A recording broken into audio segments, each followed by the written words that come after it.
All right, guys, I got a dream for you, and it's a short one, and it's one that's very hard to describe and explain because it was somewhat choppy, and the memories of this one are not as precise or as vivid as other ones, but nonetheless, some of the memories are very vivid.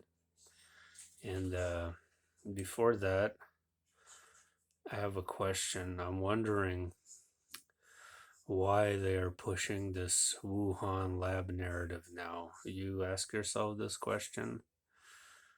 I think they were perfectly capable of coming out with that narrative earlier, much earlier. Um, I'm questioning the time that it's being released. It's rather odd to me. Um, Obviously, this is gonna piss China off. I don't know. That's not very good public relations for China, of course.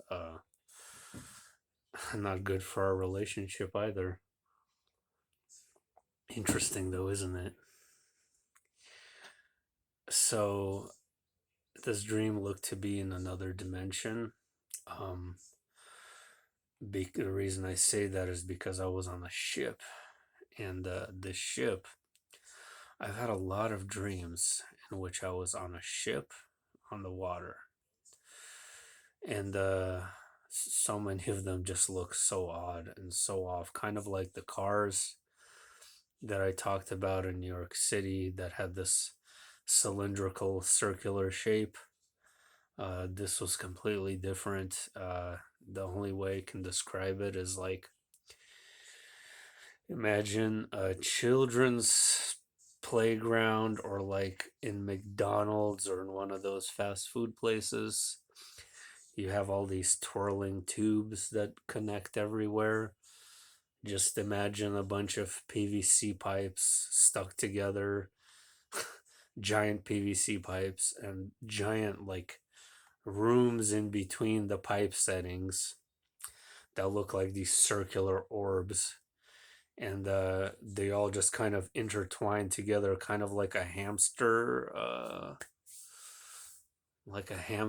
play area that all they make up with all these tubes and stuff. And except this wasn't anything like that. This was a real ship, and somehow I knew I was in Lake Michigan. Uh, I just somehow knew that in the dream, and we were on this ship, and I appeared to be like a teacher or some kind of role model because the ship was filled with children, and these children were not they were escaping something, running away from something, in some sort of danger. And so we would dock at these ports and we would be really kind of quiet and incognito about it, and we would have to hide things and try not to like disclose our location, and it was just so bizarre. And uh, somehow like someone was tipped off or something, and we painted the ship like we painted the ship in a camouflage color, like something that completely matched the water. Now when I say Lake Michigan, I mean Lake Michigan in an alternate universe, of course, not our Lake Michigan. So um after we painted the ship, we set out on the water. And mind you, I wanted to also mention that its shape was box like. It looked like a box just filled with all these tubes. It was so surreal.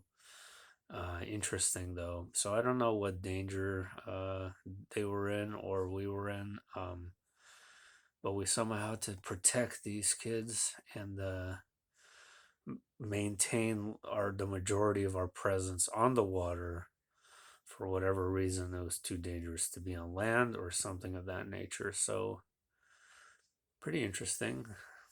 And that's all.